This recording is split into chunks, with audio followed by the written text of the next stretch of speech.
Hey guys, what's up? Eddie Alho here with KissAnalog.com. Hey, today what I have for you is something special, something new, something you probably haven't seen yet. I haven't seen it yet. It's this little multimeter from Kaiweets. It's going to hit the market next month in October. So I got really lucky and they reached out and asked if I wanted to review this thing. I did a review on this power supply and another clamp-on meter of Kaiweets, and I guess they liked it, so wow, they hit me up before this guy even came to market. So okay, so then what I did is they sent me an email, a photograph, some specs on it, and it looked great. And so I mean, you know, I did do a review on a little compact, this Innova, and then I did one of this little Amazon, and I don't think I ever reviewed this guy. I've had this guy for a long time. I think everybody's got one of these things. And I have a feeling that's what this guy might become. The next most favorite compact meter. I'm going to show you why. But, you know, this little ANIG, not sure how to pronounce that. The AN8008. It's a nice little meter. It's functional. It, you know, operates pretty nicely. It does kind of have a cheap plasticky feel. You might be able to hear that. Of all these three meters, this one seems to be the most popular from what I see on YouTube. Nice little meter.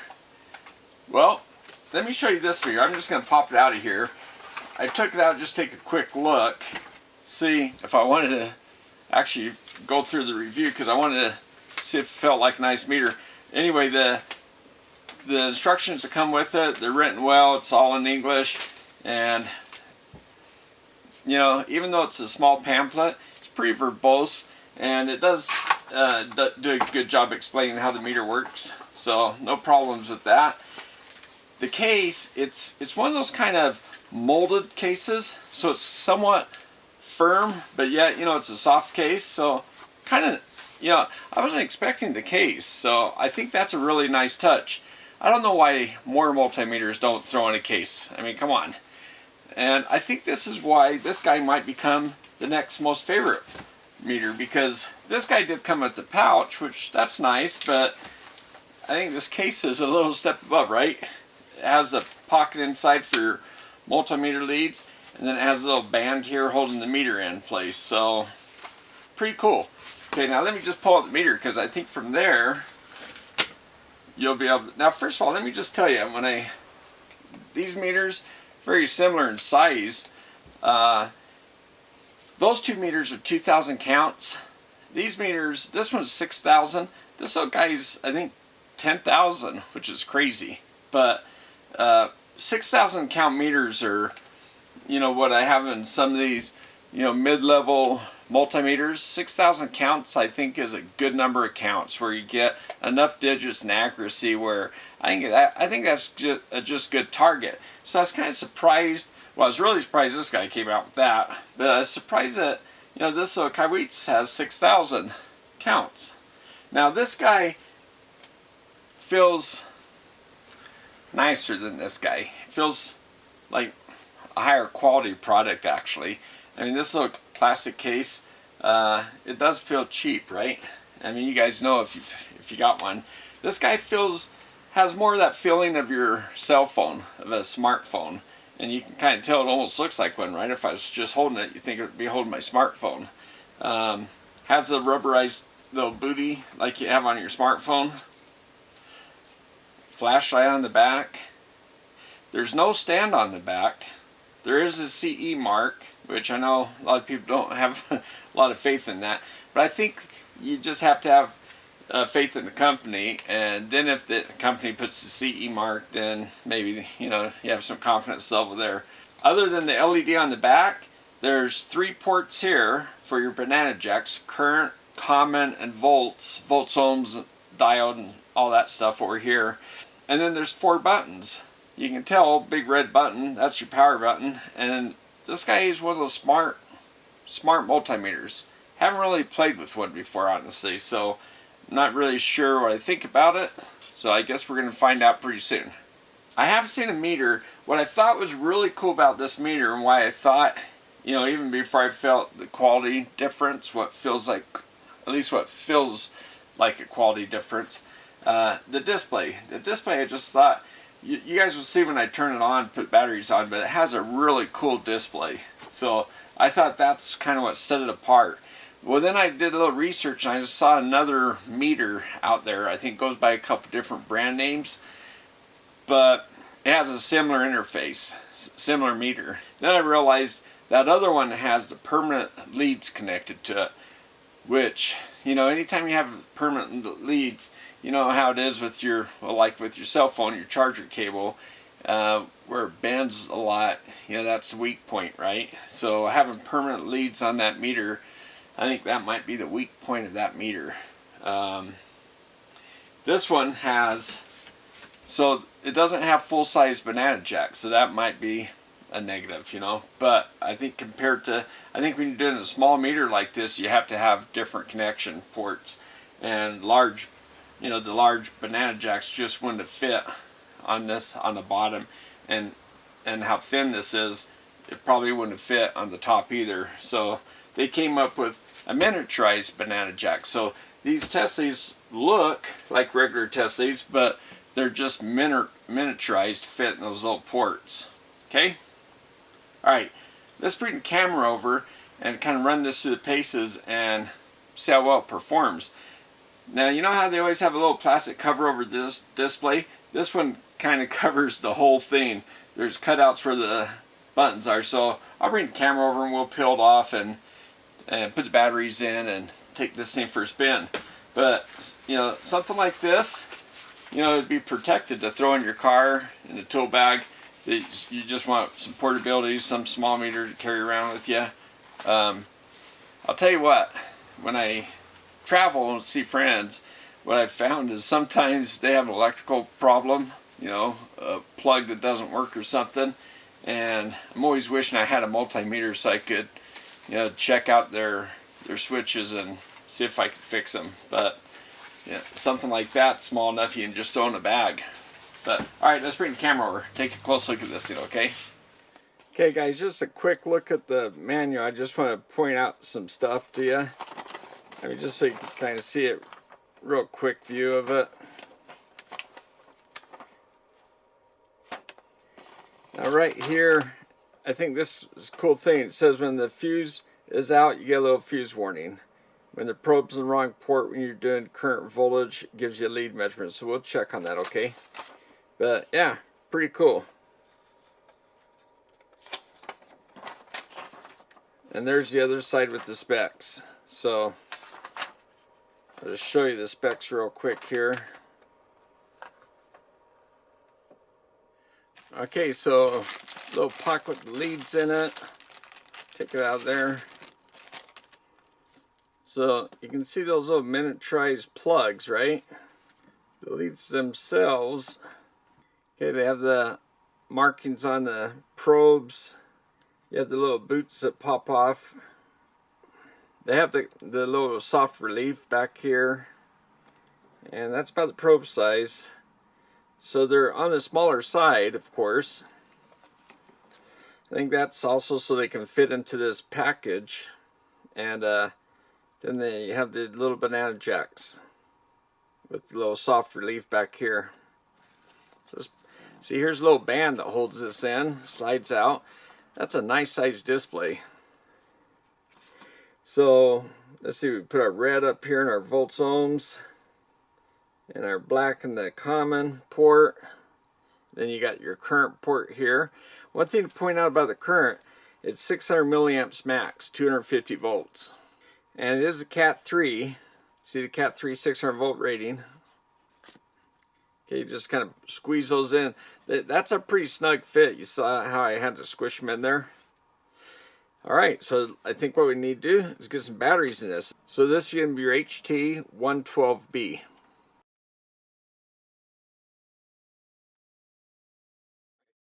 I can't tell for sure if this one screw takes off this door. I can't tell if that's a pretty tight seal if that's the door. Hopefully I don't have to take all 5 of these screws out. No, I feel it come loose. That's great. That had me a little worried. That's a pretty tight seal around here. I can't feel.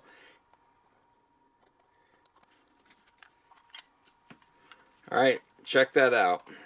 All you see is battery compartment. You don't see any other circuitry in here. Before I put the batteries in, I'll go ahead and take it apart, and let's just go ahead and take a look, okay? Kind of curious. Just so I don't forget to point that out, you see the metal insert for the battery compartment? That's a nice touch when you're having to replace batteries, not to wear out the plastic. Also, the batteries are shielded from anything else on the circuit board, which is a safety feature. Okay, now as I separate this, you see how deep, look at that, look how far apart I got, and before we see anything, so that I can tell there's a nice shield around the outside. Yeah, so you can see how this outer shield fit right down around this thing. So, wow, okay, so just taking a quick look at this. It's interesting, it's so smushed that they cut out a portion on the board, so this, I'm not sure what this part is right here, but so that it can sit in between the board layer. That's right in between all four of the buttons.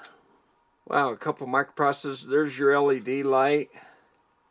Here's your diode protection. Pretty beefy looking. Remember, it's only a 600 milliamp fuse. Here's the 600 milliamp fuse. It says so right there on the board. It is a ceramic type. Also, there's some features in the plastic right here. Little cupped features that will hold that fuse in place. And then it looks like these little features on the plastic are to push down on the board to keep it down. So obviously you can see the battery terminals. I see tantalum capacitors instead of aluminum electrolytic, so that's a nice sign. And also there's large size MILFs. And of course your PTC down here. So up here we can see the little trace on the board for the non-contact voltage antenna. And over here there's an 8 meg crystal to support this chip. And this little guy down here, it says relay here. And as I look up close to it, it looks like the bottom of a relay. And guys, the soldering, everything looks put together really well. It's soldered, everything looks really nice. Down here is the only place where I see a little residue left from the hand soldering of putting the terminals of the banana jacks onto the board, or well, the miniaturized banana jacks. All right, I'm going to go ahead and open it up so I can show you the other side.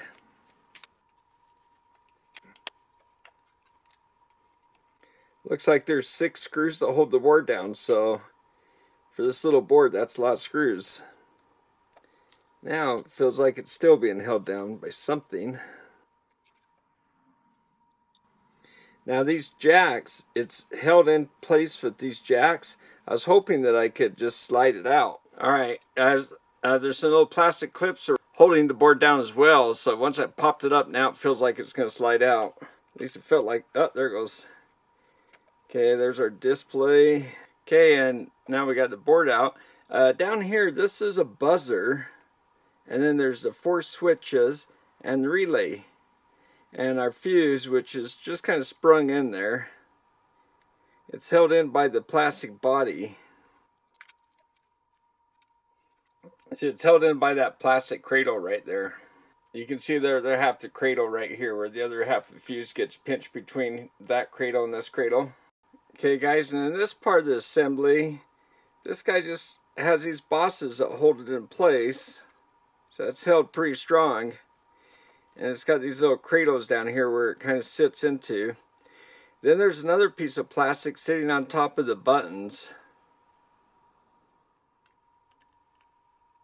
And then the large glass display comes out, and it just sits down inside this little plastic assembly. So it looks like all the plastic is worked out very nicely. And I can see a little light up here, so there's something that turns on in the display up here as well. That's the light pipe. And right here you can see the LED for the light pipe. Alright guys, I just kind of snapped the case together. I haven't screwed the board down or anything, I just snapped it together because I want to see the little indicator when the fuse is installed. So I have the fuse sitting right here. And let's get these batteries in. I'm going to wipe my thumbprints off these batteries before I do the final assembly, just to keep my prints from causing any problems. There we go. I have to push it down so the display makes contacts. Alright guys, that's pretty cool. Right up here you see the fuse indication saying fuse is blown. So, and look, 25 degrees Celsius in here. And up in the left corner it says smart. That's a pretty nice big display, isn't it guys? It's pretty cool looking. I think that's and see, it's a smart meter. It's kind of bouncing between AC volts, and ohms and continuity, trying to see, hey, what's going on? What do you want me to read? Okay guys, and for you that like to know what the chip numbers are, that's looks like a TM1622.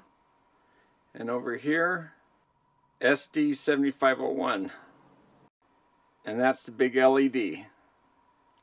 And just so you can see how the fuse is installed, once the board's reinstalled, once you just have to squeeze it down in here,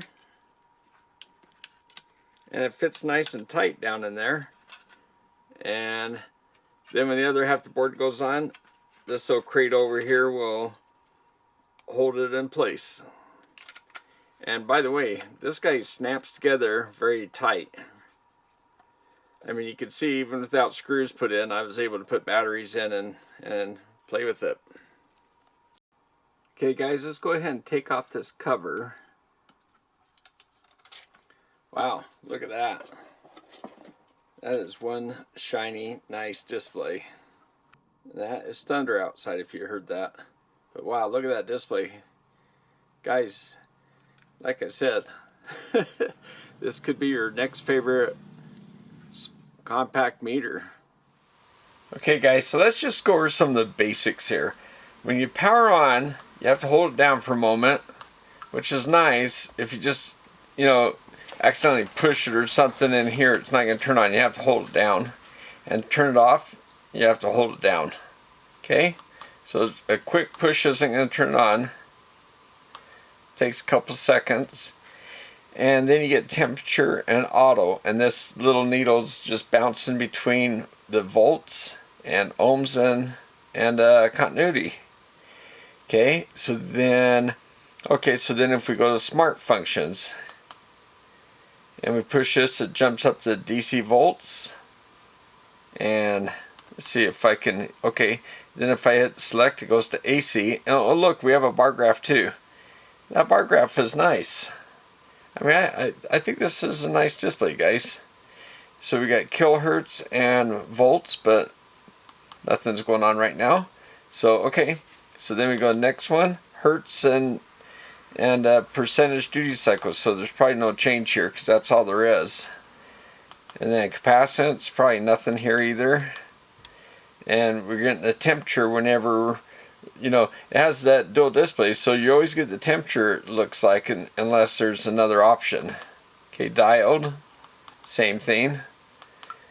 And then look at this, now we got our lead thing. So, and I think for any one of these next settings, they're all, okay, and then that's non-contact. Oh, look. So non-contact or live setting, that's cool. And it says so right there in the corner. Okay, that's pretty cool. Let's go back to current. And so that means, and there's a microamp and a milliamp setting, even though there's not an amp setting. So let's see, leave the comment in there. And these probes, by the way, you guys can see, they go in there very solidly.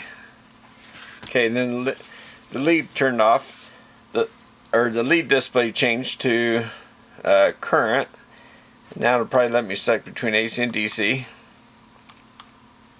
And when you go to AC, it changes from temperature to hertz up here.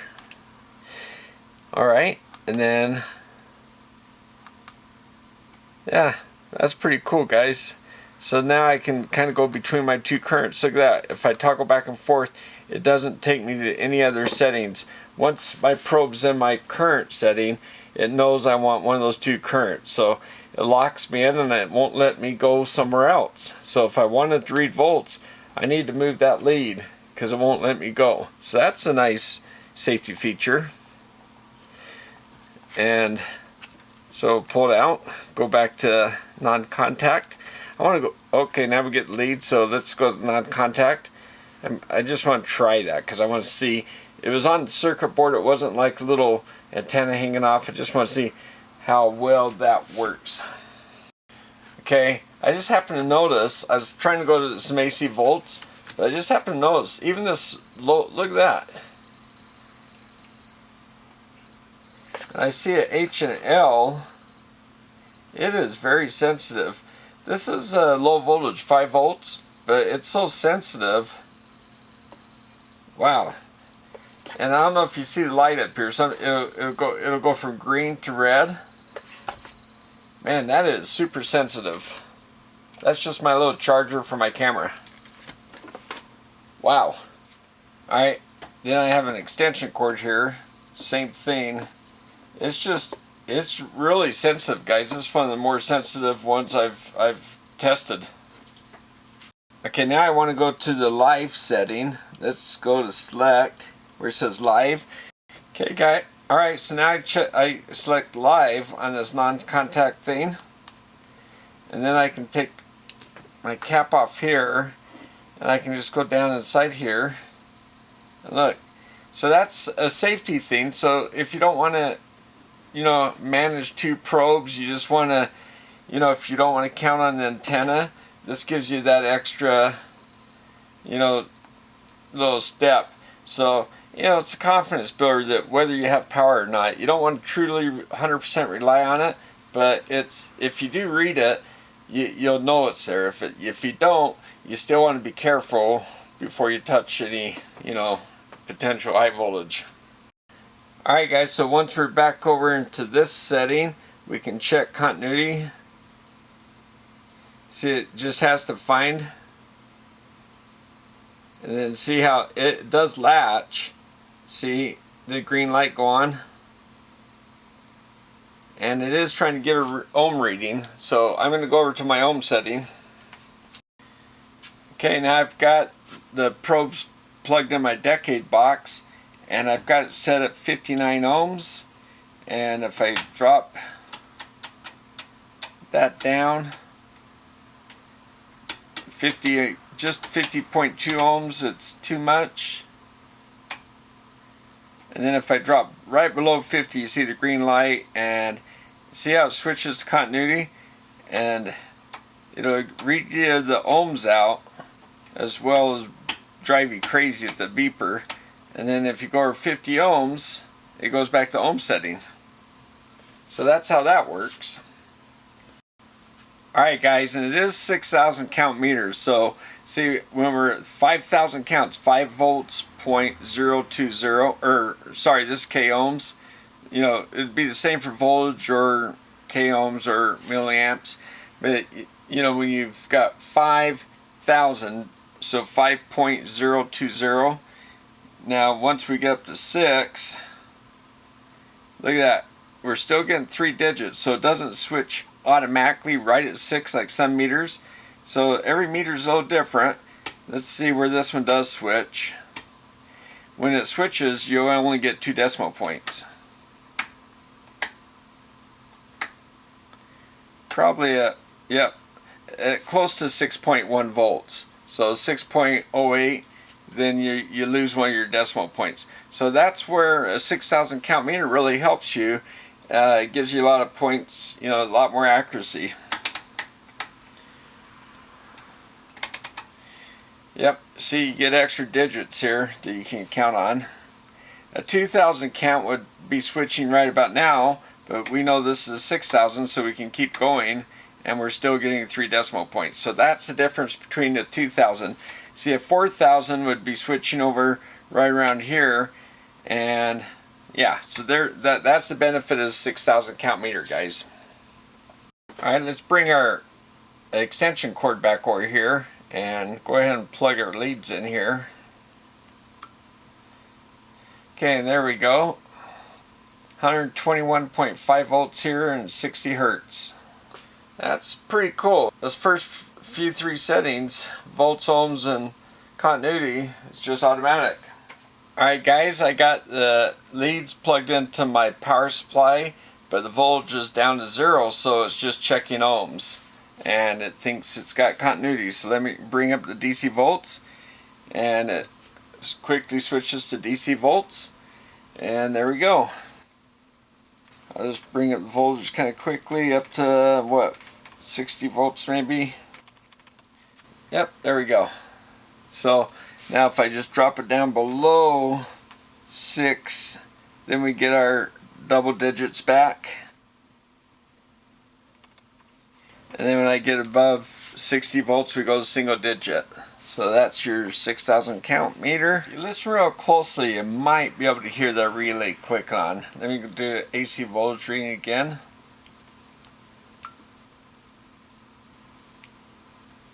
I don't know if you heard that or that, but yeah, that's relay clicking on and off. Okay guys, I got this guy down here, so what we can do is go over here to the diode function, and just let's see how many volts this puts out on diode function. We'll see it right here. Okay, about 3.9 volts. That's plenty enough to turn on a bunch of diodes. Okay, so what we can do is we can do an in-circuit diode test. I can go plus to minus, and we get our 0.54 drop. And if I reverse it,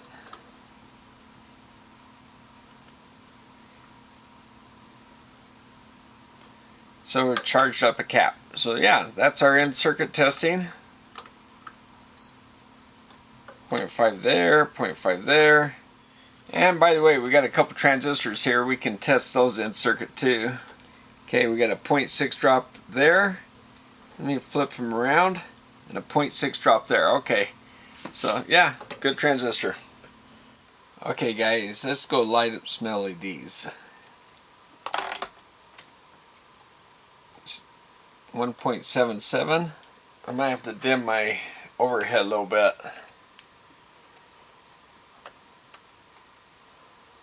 Now by the way, this is a very dim yellow LED. I should get a brighter one. There's a 1.63, and that's also a dim light, 1.84. Yeah, these are some dim LEDs. I don't know why the red one's so much brighter. Then there's a real bright white one. I don't know if you can see how bright that is. 2.6 volts to light that guy. And this guy is an interesting one. See if I can get it right. Okay, there we go. There's red, blue, 2.5, and green, 2.2. And the red was 1.8.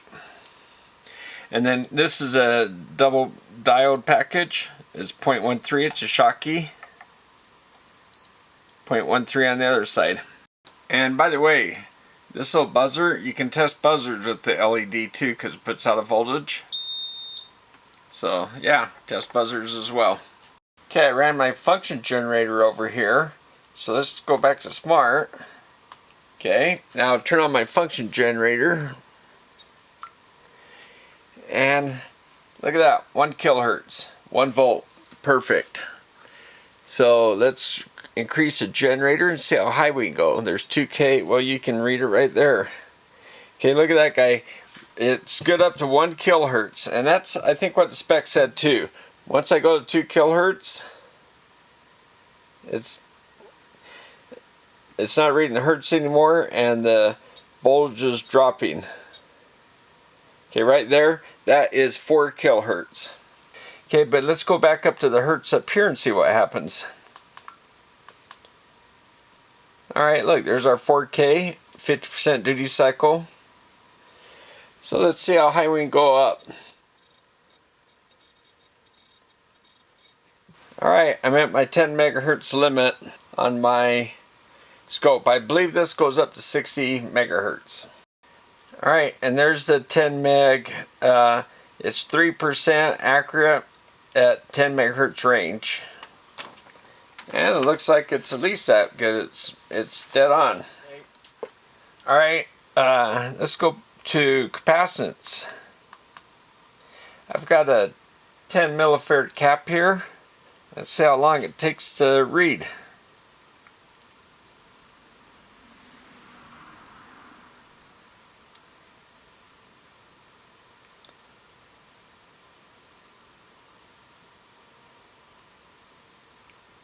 Alright.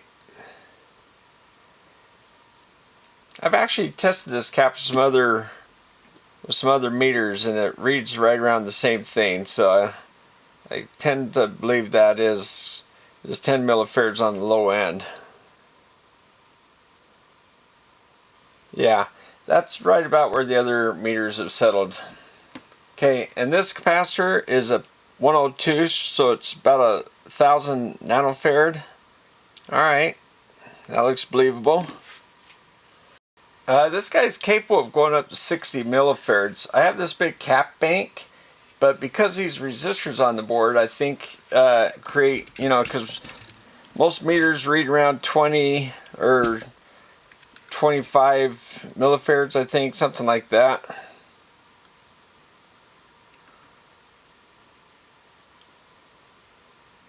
Seems like they read, yeah, 26. Seems like it's under 30 millifarads. So, yeah, it seems like it's reading about the same as every other meter on this big cap bank. But, yeah, 60 millifarads capability, that's pretty impressive.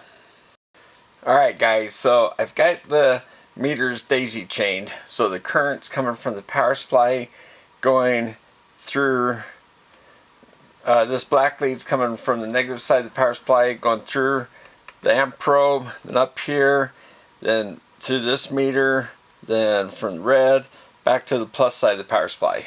So we're just using the shunt resistance in the meters to resist the current, and right now we're seeing 25 microamps here and 26 microamps here, so pretty darn close. Now I'm going to just creep up the current just a little bit and see what happens. Okay, I went negative current. That's interesting because my power supply will go negative. So I can I'll just creep it over there. So negative 150. You can kind of see how the meters both react. So this guy's pretty fast, I think. Kaiweets doing a nice job. Okay, now we'll bring up the power supply just a little bit higher current.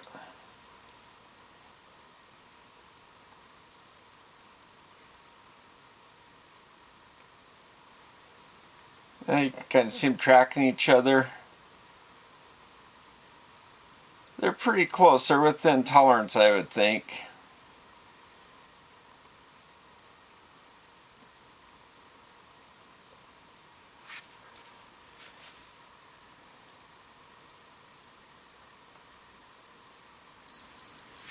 Okay, this guy's beeping because he wants to go in the milliamp range. Whoops. Guess I'm supposed to select this. So we got 1.04 milliamps. It looks like 1.04 over here. Maybe I'll leave it here and see how long that meter will stay there.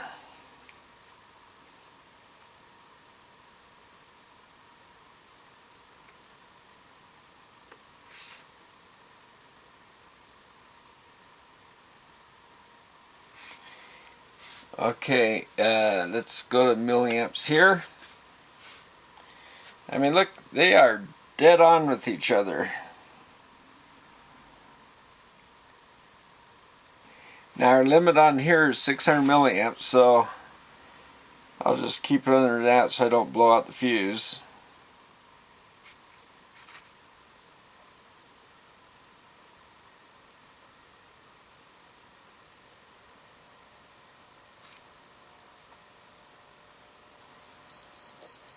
Okay, so then that meter gives a overload warning, so that's nice. It has a warning there. Well, I think that's a nice setup. Hey, I wanted to show you the backlight. That's a nice backlight, right? I mean, in the camera it looks a little hotter in spots.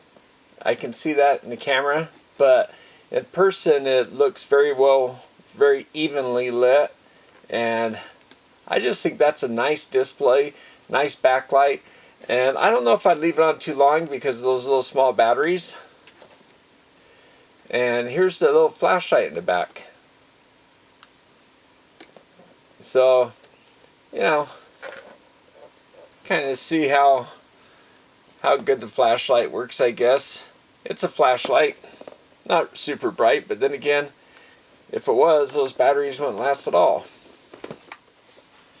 Alright guys, so what do you think? Let me know what you guys think of this meter. I think, by the way, the price is going to be somewhere around $30. I'm not sure exactly. It's going to be released in October.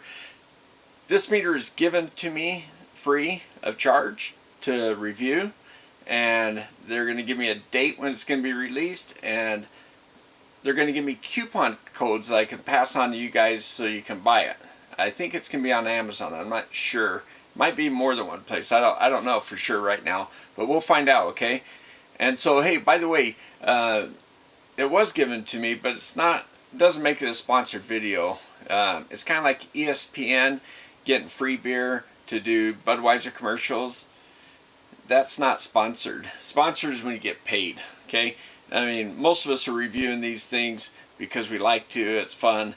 And it's not because we're sponsored and paid. Some people do get sponsored, you know, bigger channels. Yeah, I don't get sponsored, but I do get free meters once in a while, and this is one. And Kaiweets was super cool to reach out and ask me to do this. I mean, it's the first for this channel to get something before it's released that I can review and show you guys. So you guys, you know, my little audience here gets a first glimpse of a kind of a cool meter, I think. Now, the only thing it doesn't do is the 10 amp range, but you know, a small meter like that, I think because of the kind of purposes it's going to be meant for, you know, more of a pocket kind of meter, something that's going to be low cost, super cool and easy to see, easy to read, so you can be in your car or in a trailer somewhere, and you know, you can be somewhere where you need a nice display where you can see well, and you know, take it with you on a trip. If you're staying at a relative's house, they need some electrical work done, you got a meter, right? If you need a meter in your car, that's small, fits in the glove box, and it's got that nice protective case. I think it turned out to be a great little product. So I'd like to know what you guys think. And I want to thank my patrons. It only, you know, you can be a patron for as little as $1 a month, but I want to thank all the patrons that have signed up. That's really cool, you guys. And I want to thank everybody for watching the videos and supporting me and sending the questions, comments, things like that in. That's really cool. And hey guys, when I find out when it's going to be released, I'll post it, okay? And I'll send the link, and I'll update the video, and I'll put it in the comments down below, okay? Alright guys, hey, thanks for watching. We'll see you next time.